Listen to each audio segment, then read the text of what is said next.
I've been watching the Peak Mercator and his films of snow, so I thought I'd show you how terrible the snowdrifts are here in Leigh-on-Sea.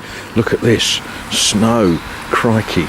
We won't be able to get to work. We won't be able to live with this amount of snow.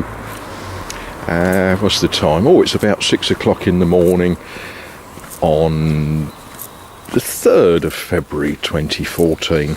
And this very often is about as bad as it gets in this part of Essex. So while you're all sort of opening your doors in Maine and Washington State and places like that and wondering if you're going to be able to get out at all, well, this is what we got.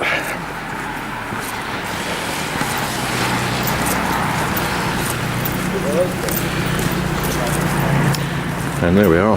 I managed to make it to the transport system. This is Chalkwell Station.